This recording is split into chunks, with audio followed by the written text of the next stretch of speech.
শতভাগ গ্যারান্টি দিয়ে বলছি সরকার ঘোষিত সময়ে নির্বাচন হবে। যারা বলেন নির্বাচন হতে দেবে না, তাদের মাধ্যমে স্বৈরাচারের পদধ্বনি শুনতে পাই। নির্বাচনকালীন সরকারে থাকছেন না আসিফ মাহমুদ, এনসিপিতে কি তিনি যোগ দিবেন? হাসনাত আব্দুল্লাহ বলেছেন আওয়ামী লীগের বি টিম চলে এসেছে। এতক্ষণ শুনছিলেন সংবাদ শিরোনাম, এবারে বিস্তারিত।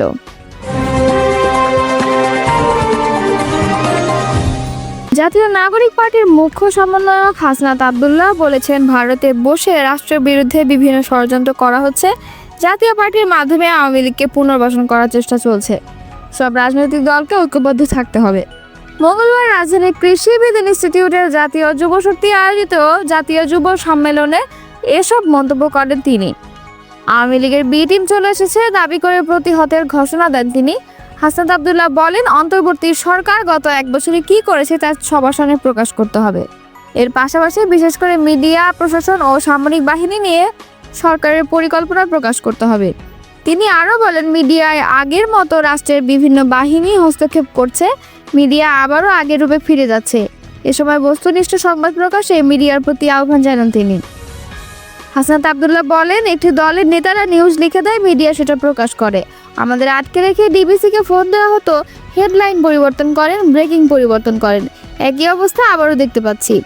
মিডিয়া এখনও বিশেষ দল নিয়ন্ত্রণ করছে। আগে বুলেট দিয়ে ব্যালট নিয়ন্ত্রণ করা হতো, এবার পারলে আসুন বুলেট নিয়ে। এনসিপির নেতা বলেন, এক বছরে প্রশাসনের চরিত্রের পরিবর্তন হয়নি। 5 আগস্টের পর বঞ্চিত নামের এক ধরনের গোষ্ঠী প্রশাসনকে কব্জা করেছে। 5 আগস্ট না হলে এই প্রশাসনের লোকেরাই শেখ হাসিনার পক্ষে কলাম লিখত। এ সময় ভোটের আগে প্রশাসনের সংস্কার দাবি জানান তিনি। এ সময় ডিজিএফআই এর বিরুদ্ধে ব্যবস্থা নেওয়ার দাবি জানান এনসিপির অন্যতম শীর্ষ নেতা। তিনি বলেন, ডিজিএফআই এর অর্থ কখনো হিসাব করা হয় না। এই প্রতিষ্ঠানকে সংস্কার করুন, প্রয়োজনে ব্যান করুন। সব মিলিটারি অর্গানাইজেশনকে বাংলাদেশপন্থী হিসেবে গড়ে তুলুন। এনসিপির আরেক নেতা সার্জিস আলমের বিরুদ্ধে গাজীপুরে মামলার সমালোচনা করেন তিনি। হাসনাত বলেন, সার্জিসের বিরুদ্ধে মামলা দেওয়া হয়েছে, এটা আমাদের জন্য একটা সিগন্যাল। ডিজিটাল নিরাপত্তা আইনে হাসিনা মামলা করত, একটি বিশেষ দলের নেতারা তাই করার চেষ্টা করছেন।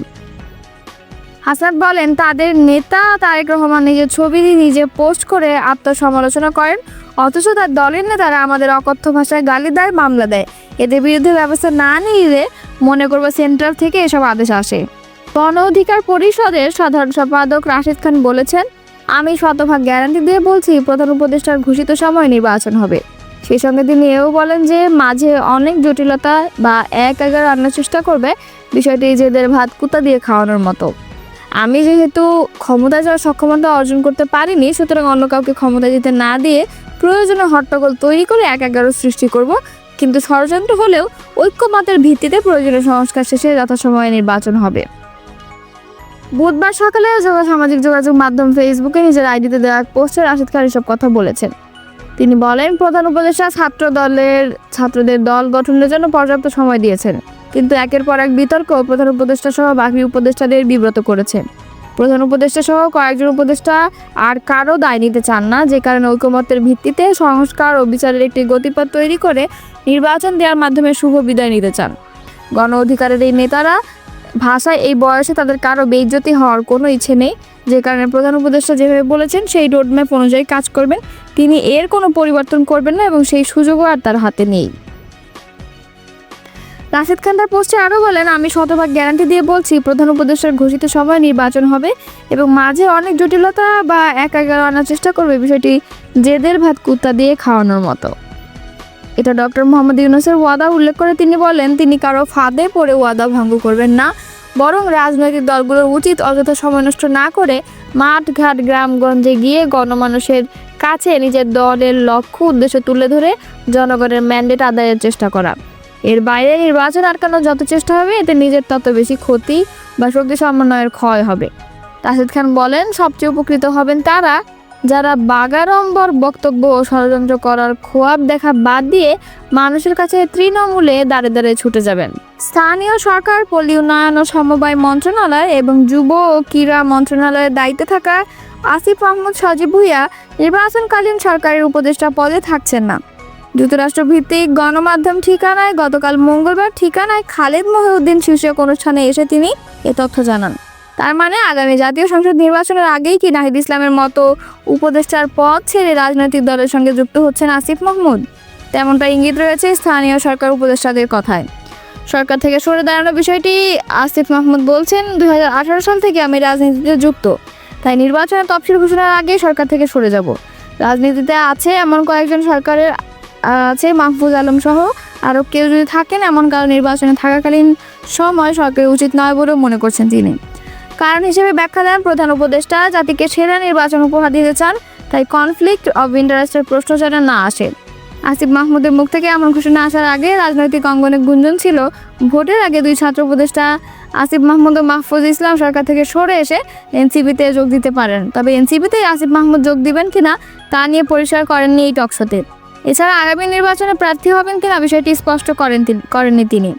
এর আগে জাতীয় পার্টির নির্বাচন নাগরিক পার্টি গঠনে কেন্দ্র করে জাতীয় নাগরিক কমিটির তৎকালীন কয়েকজন নেতার মধ্যে বিরোধ তৈরি হলে সংগঠনটির কার্যালয় যে ভবনে অর্থাৎ ঢাকার বাংলা মোটরের রূপায়ণ সেন্টারে যাওয়ার অভিযোগ রয়েছে আসিফ মাহমুদের বিরুদ্ধে। এ নিয়ে সামাজিক যোগাযোগ মাধ্যমে অভিযোগ উঠে এবং আলোচনা চলে, তবে এ নিয়ে আসিফ মাহমুদের পক্ষ থেকে পরিষ্কার বক্তব্য পাওয়া যায়নি। প্রসঙ্গত কার্যক্রম স্থগিত হওয়া গণতান্ত্রিক ছাত্রশক্তির নেতারা আওয়ামী লীগ সরকারের পতনে অভ্যুত্থানের সামনে সারিতে ছিলেন। সেই সংগঠনটির কেন্দ্রীয় কমিটির আহ্বায়ক ছিলেন আক্তার হোসেন, আর নাহিদ ইসলাম সদস্য সচিব ছিলেন। ছাত্রশক্তির ঢাকা বিশ্ববিদ্যালয় শাখার আহ্বায়ক ছিলেন আসিফ মাহমুদ। তারা সকলেই ছাত্রশক্তি গঠনের পূর্বে ছাত্র অধিকার পরিষদের সাথে যুক্ত ছিলেন। সেখান থেকে বেরিয়ে 2023 সালে ছাত্রশক্তি গঠন করেন। এদিকে গুঞ্জন রয়েছে কুমিল্লা 3 আসনে ভোট করতে পারেন আসিফ মাহমুদ। এজন্য বিএনপি নেতা ও অতীত আসনটিতে একাধিকবার নির্বাচিত সংসদ সদস্য কাজী শাহ মোফাজ্জেল হোসেন কায়কোবাদে স্থানীয় সরকার উপদেষ্টা বিরোধী সৃষ্টি হয়েছে বলেও গুঞ্জন রয়েছে রাজনৈতিক মহলে। বিএনপি স্থায়ী কমিটির সদস্য অধ্যাপক ডক্টর AZM জাহিদ হোসেন বলেছেন, ধমক দিয়ে দেশের জনগণকে দাবিয়ে রাখা যাবে না, অতীতেও যায়নি। যারা বলেন দেশে নির্বাচন হতে দেবেন না, তাদের কথায় আমরা স্বৈরাচারের পদধ্বনি শুনতে পাই। বুধবার সকালে রাজধানীর শেরে বাংলা নগরে বিএনপির প্রতিষ্ঠাতা শহীদ জিয়াউর রহমানের সমাধিতে ফুল দিয়ে শ্রদ্ধা নিবেদন শেষে সাংবাদিকদের প্রশ্নের জবাবে তিনি এসব কথা বলেন। ডাক্তার জাহিদ হোসেন বলেন, আজকে নির্বাচন নিয়ে অনেক কথা শুনতে পাই, যারা নির্বাচন হতে দেবে না তাদের কথায় ষড়যন্ত্র ও স্বৈরাচারের পদধ্বনি শুনতে পাই।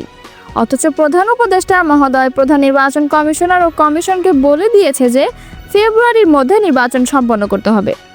তিনি বলেন, কেউ কেউ সরকারের অংশ থেকে বলছে এটা হতে দেব না, সেটা হতে দেব না। জনগণ পিআর পদ্ধতি বোঝে না, তারা কোনোদিন সেটা প্র্যাকটিসও করেনি।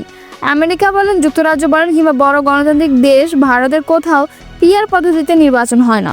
সুতরাং জনগণ তার নির্বাচিত প্রতিনিধি দেখতে চায়। যারা পেছনের দরজা দিয়ে ক্ষমতায় যেতে চায় তারা পিআর পদ্ধতি নির্বাচনের কথা বলে। যারা নির্বাচন বন্ধের ধমক দেন, জনগণ তাদের সঙ্গে নেই।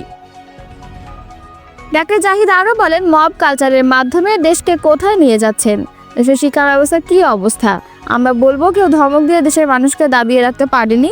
অতীতে অনেক গুম খুন ও নির্যাতনের পরও জনগণকে দাবিয়ে রাখা যায়নি, তাদের পরিণতি হয়েছে করুণ। সুতরাং এখন সময় এসেছে নির্বাচনের পরিবেশ তৈরি করতে হবে। এর আগে বিএনপি চিকিৎসক সংগঠন ডক্টরস অ্যাসোসিয়েশন অব বাংলাদেশের নবনির্বাচিত নেতাদের সঙ্গে নিয়ে কবর জিয়ারত করেন ডক্টর AZM জাহিদ হোসেন।